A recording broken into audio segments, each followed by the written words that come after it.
King Charles entered the private chamber expecting a quiet family gathering. Instead, he found the memory of Princess Diana waiting in a form the palace had hidden for decades. Catherine had secretly created the first permanent tribute to Diana inside Windsor Castle, and no one, not even William, was prepared for the king's reaction when he saw what stood at its center. Before we go deeper into what this really means for the royal family, make sure to subscribe so you don't miss a single update.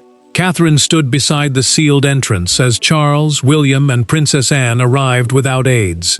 She had summoned them quietly, giving each only a time and location. The chamber had once held private royal correspondence, meaning letters and records never intended for public view. Turning that guarded space into a place of remembrance was not decoration. It was a statement. Diana's memory would no longer remain outside the walls that had shaped her life. The princess stepped forward and revealed the memorial alcove. Inside rested Diana's handwritten letter to William, a sapphire rose emblem, and one engraved line honoring her as a mother who changed the monarchy. A memorial alcove is a permanent recessed space created to honor someone's memory. Catherine had chosen every detail carefully, but she placed no signature or plaque carrying her name. Charles recognized the handwriting before anyone spoke. He moved closer, lifted one hand toward the glass, then stopped. The king pulled back, as though the past had touched him. He lowered himself into a chair and stared at the letter, while tears gathered in his eyes. Anne watched her brother lose the control he had carried for years, while the princess remained still, unsure whether comfort would help or break him further. William studied his father with growing unease. The prince wanted to protect Catherine, yet he feared the tribute had opened wounds the family survived only by refusing to name them. He knew the letter was not an ordinary archive piece. Diana had written that she hoped her sons would one day make the monarchy kinder than they found it, a private wish now standing at the heart of Windsor. Catherine finally revealed how long she had carried the plan. Through a documented account prepared for the family archive, she explained that she had worked with private archivists for more than a year and rejected every suggestion that her role be publicly credited. This was not about recognition. It was about giving Diana a permanent place within the institution that had never fully understood her. Charles remained seated before those words, but his tears were only the beginning. One person had not been consulted, warned, or invited. Elsewhere in the castle, another door opened, and Queen Camilla learned what Catherine had done without her knowledge. The tribute was built from stone, glass, ink, and sapphire, but its true power came from the people standing before it. For Catherine, it was an act of loyalty. For William, it was the return of a mother he had learned to mourn in silence. For Charles, it was a confrontation with regret. And for Camilla, it threatened to reopen a chapter she believed the palace had permanently closed. Catherine had never known Diana personally, yet the late princess had shaped her marriage in ways few outsiders understood. William had shared private stories about his mother, repeated the family traditions she once protected, and taught their children to speak of her as a grandmother rather than a distant royal figure. That emotional inheritance mattered, because Diana's memory did not belong only to history. It lived inside the future of the crown. William stood beside the memorial and tried to steady himself. The Prince of Wales, the title held by the monarch's direct heir, had spent years separating public duty from private grief. He rarely allowed ceremonies, speeches, or palace decisions to define his mother's legacy. But when he noticed one of Diana's favorite white roses beside the handwritten letter, his control began to crack. He opened his mouth to speak, then stopped. Charles saw the same flower and lowered his eyes. Grief moved through the king, but guilt followed closely behind it. He whispered that Diana would have understood Catherine, then turned away before anyone could answer. The monarch had spent decades learning how to continue without looking back. Now the past stood before him, not as an accusation, but as a truth he could no longer avoid. Princess Anne moved closer to the sapphire rose emblem and froze. She recognized the design from a private family weekend years earlier, when Diana had sketched it during a quiet conversation about compassion and duty. Anne later confirmed the memory in a recorded conversation preserved for the family archive. That detail proved Catherine had reached material almost no one knew still existed. Camilla received the news in a far colder setting. A senior aide entered her sitting room and explained that the memorial had been approved under Catherine's household authority, meaning the princess's own official office had controlled the decision rather than the Queen's office. The exclusion cut deeply, because it showed that a major emotional act inside Windsor had moved forward without her consent. The Queen consort placed her reading glasses on the table and asked one question: had Charles cried? When the aide quietly said yes, she became completely silent. Her pain was not simply jealousy. She feared Diana had just been given a permanent place inside the modern monarchy, and that her own place would now be judged beside it. Yet Catherine's decision had not begun with rivalry or ambition. It had begun with one private discovery that made silence impossible. A year before Charles entered that chamber, Catherine had been searching through royal material connected to William's childhood. She expected photographs, schedules, and formal correspondence. Instead, an archivist handed her a faded envelope that had never been publicly catalogued. Catherine read the first lines alone. By the time she reached the final sentence, she understood that Diana had left behind more than a memory. She had left an unfinished request. Catherine had begun reviewing the family archives while preparing a private collection for Prince George, Princess Charlotte, and Prince Louis.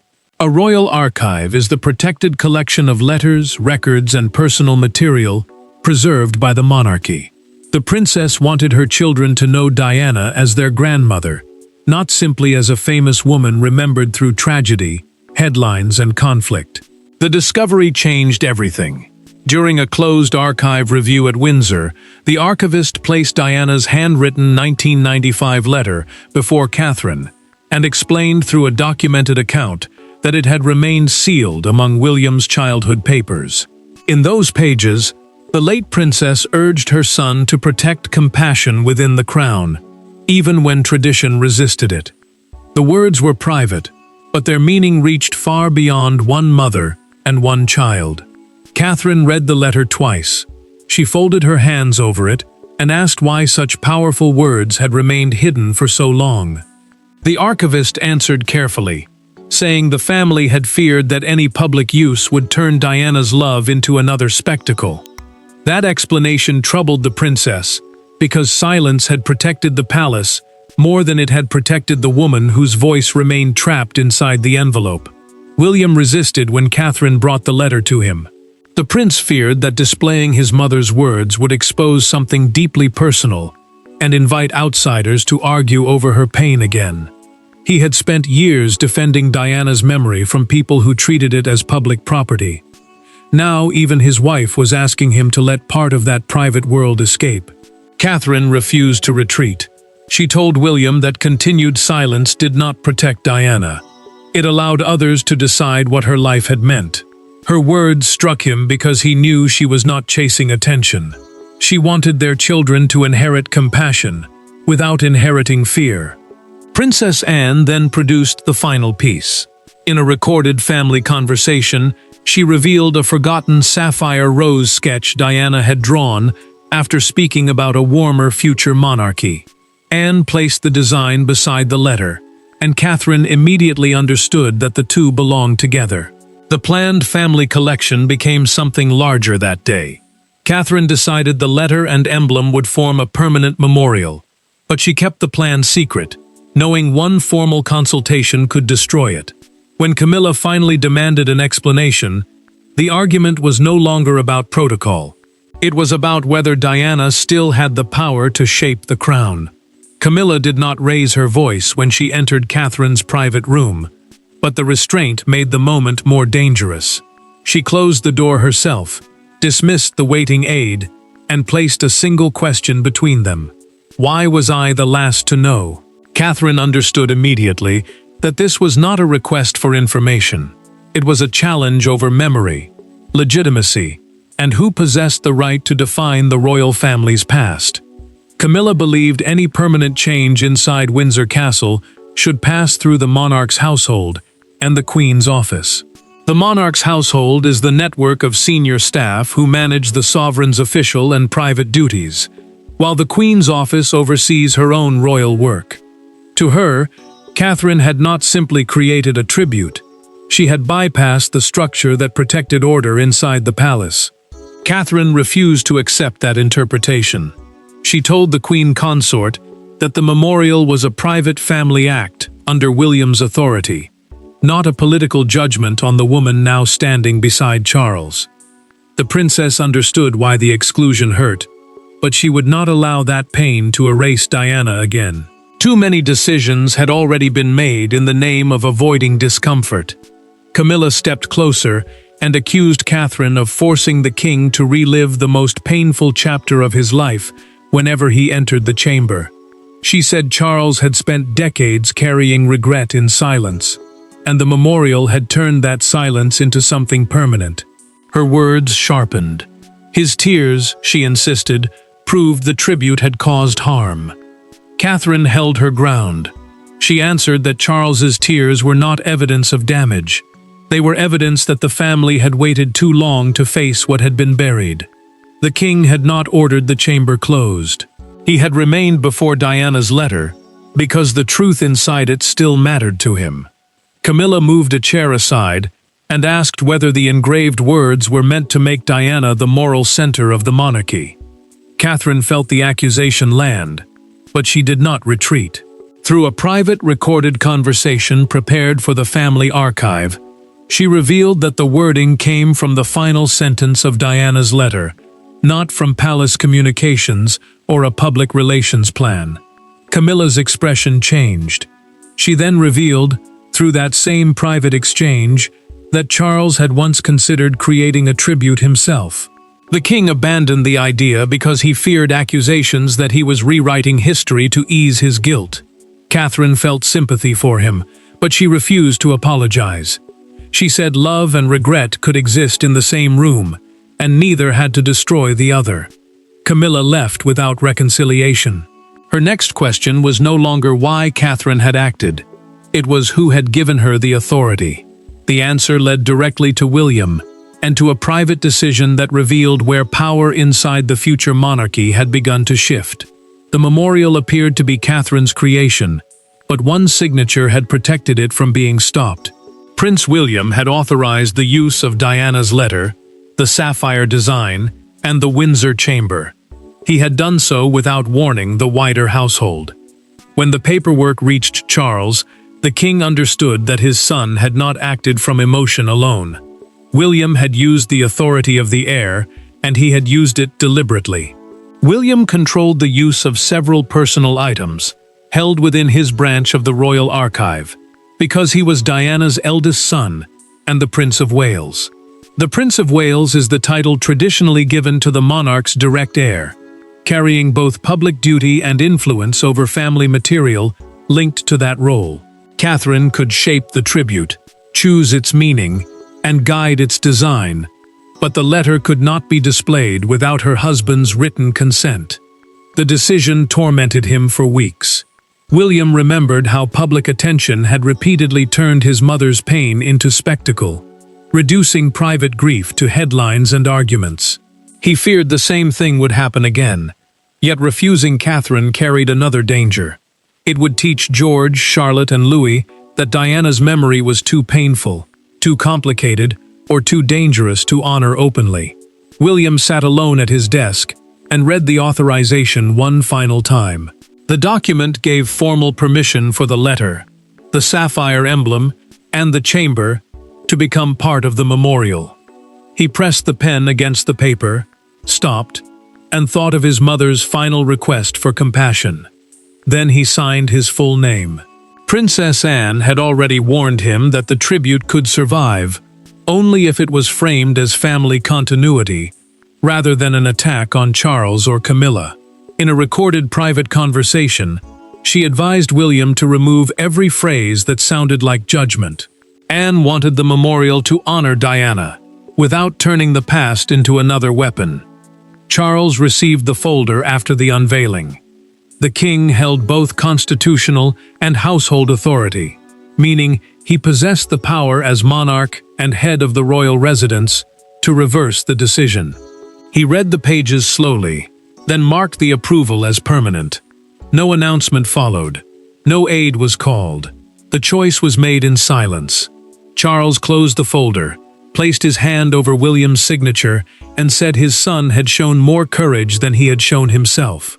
The admission carried regret, but it also carried surrender. The memorial would remain, yet protection came too late. Details had already escaped the private circle.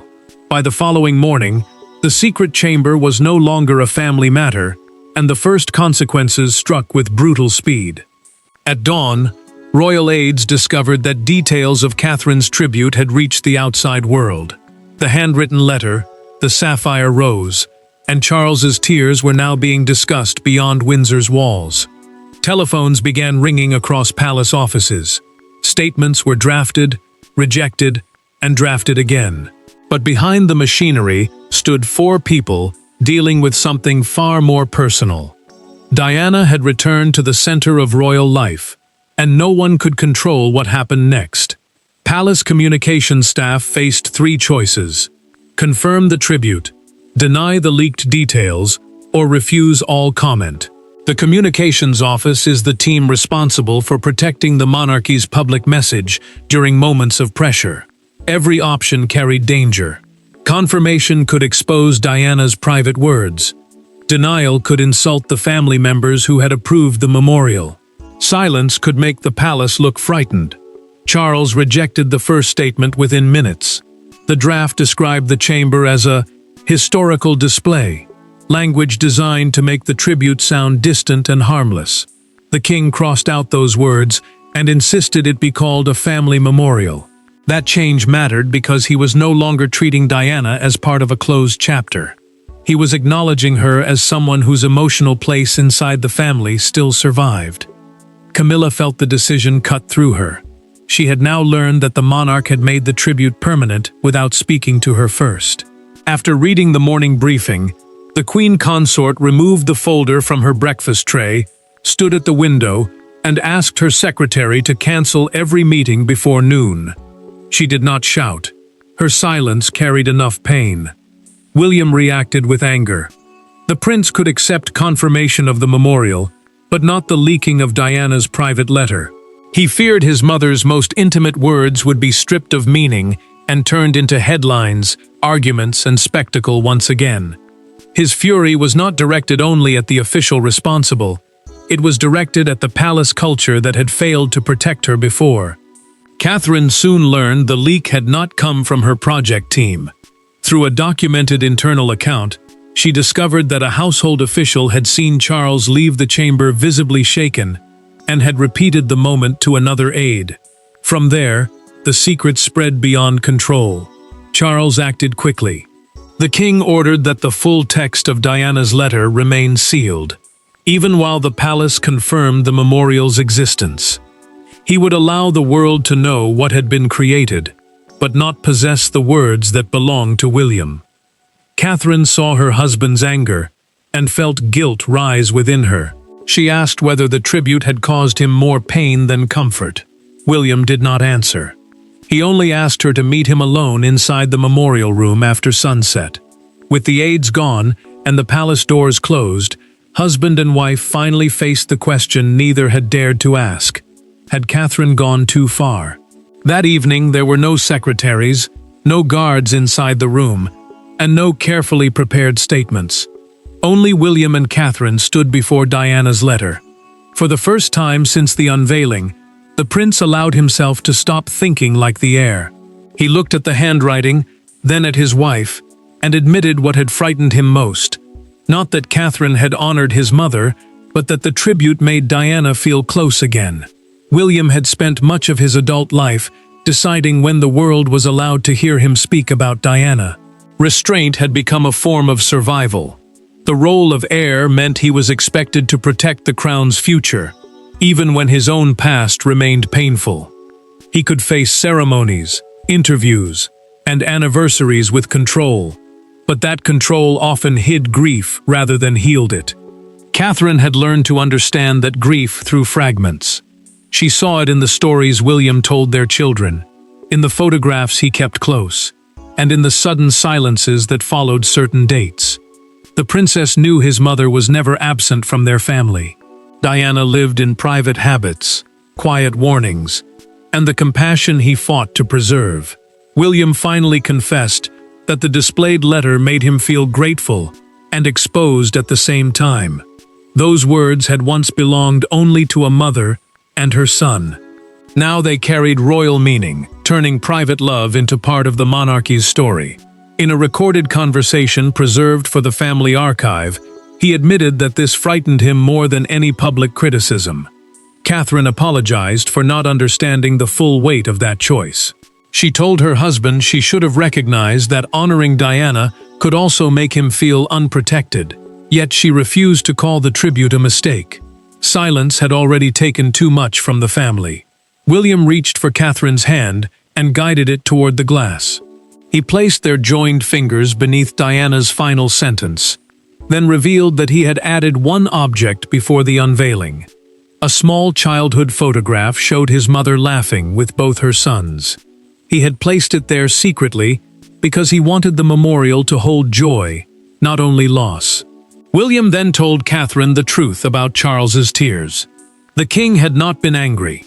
In a private exchange after the unveiling, he whispered that Diana would finally be remembered inside the palace for her love rather than her conflict. Catherine's composure broke. She cried quietly when William thanked her for giving George, Charlotte, and Louis a place where they could know their grandmother. Their reconciliation gave the tribute its private meaning. But by morning, the public would decide whether Catherine's act represented healing, rebellion, or the beginning of a different monarchy. When Windsor confirmed the memorial, the reaction outside the gates became impossible to ignore. The palace issued only 6 carefully chosen sentences, yet the response spread across Britain within minutes. Broadcasters interrupted regular programs. Newspapers changed their front pages. Crowds began arriving at Windsor, carrying white roses, the same flower Catherine had placed beside Diana's letter. What had started as a secret family tribute had become a national moment, and one image outside the castle captured exactly why the story had reached so many people.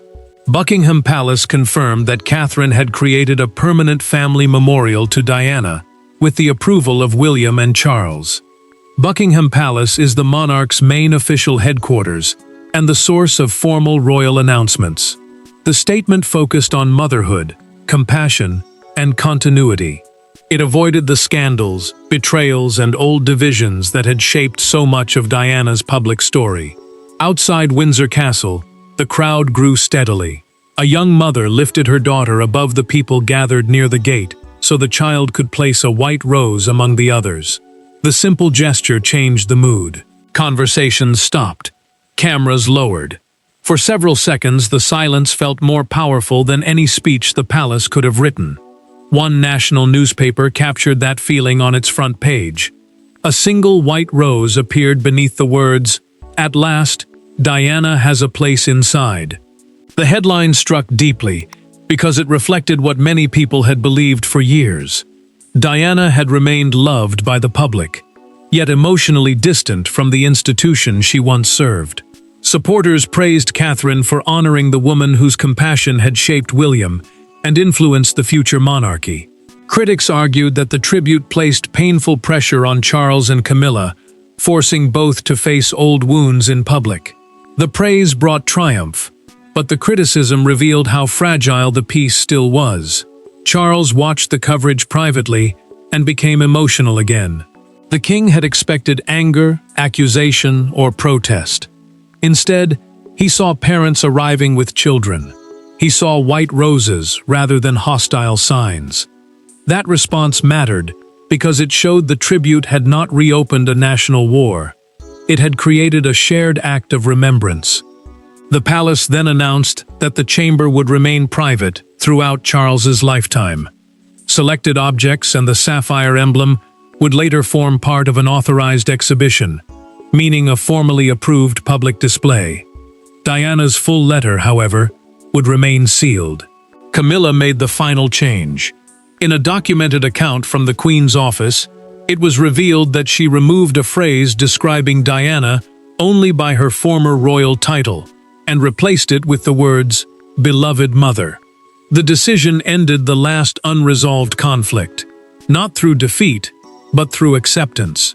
The memorial had begun with secrecy and confrontation. Its final meaning would now depend on what Charles, Camilla, William, and Catherine chose to do after the tears had passed. The greatest significance of Catherine's tribute was not the sapphire emblem, the hidden letter, or even the tears of a king. It was the fact that Diana's memory had finally been allowed to exist inside the monarchy, without being treated as a threat. Catherine had not attempted to replace Camilla, condemn Charles, or reopen an old war. She had created something the royal family had failed to create for itself. A place where love, regret, and history could stand together. Charles formally confirmed that the memorial would remain part of Windsor Castle's permanent private collection. A permanent private collection is a protected group of royal objects preserved within the household and kept from being removed by future officials. That decision gave Diana's tribute lasting security. No later courtier, advisor, or royal office could quietly dismantle what Catherine had created. William added another protection. The prince approved strict limits around his mother's letter, ensuring that its full wording would remain private and could never be sold, licensed, or turned into a commercial royal object. His decision mattered because Diana's words had already carried enough public weight. This time, her son would decide where memory ended and exploitation began. Charles returned to the chamber alone. The king placed a fresh white rose beside the glass and stood before the letter in silence. Then he apologized. His words were not recorded for the public, but a documented family account preserved the moment. He regretted taking so many years to acknowledge Diana's place within the family. Camilla later entered with Catherine. The Queen admitted, in a private recorded conversation, that the tribute had frightened her because it exposed how fragile acceptance could still feel after decades beside Charles. She had built a life inside the monarchy, yet Diana's return reminded her that public approval and private peace were never the same thing. Catherine did not argue. The princess simply moved aside, refusing to stand between Camilla and the memorial. That quiet gesture changed the meaning of the room. It was no longer a place where one woman replaced another. It became a place where pain could exist without becoming war. Camilla then admitted that changing the palace statement to "beloved mother" had been her decision. Whatever history remembered, she said, Diana's love for William and Harry could not honestly be denied. William later brought George, Charlotte, and Louis into the chamber. He told them the memorial was not about royal tragedy. It was about their grandmother and the compassion they had inherited from her. Catherine made history because she transformed Diana from an uncomfortable royal memory into part of the crown's emotional foundation. Charles's tears became regret. William's gratitude became healing. Camilla's acceptance became peace. Catherine's courage became the future. The tribute did not erase the past. It gave the family permission to face it and finally move forward together. Inside Windsor, Diana's white rose remained, and for the first time, the monarchy no longer looked away. Thanks for watching. Please don't forget to like and subscribe, and we will see you in next one.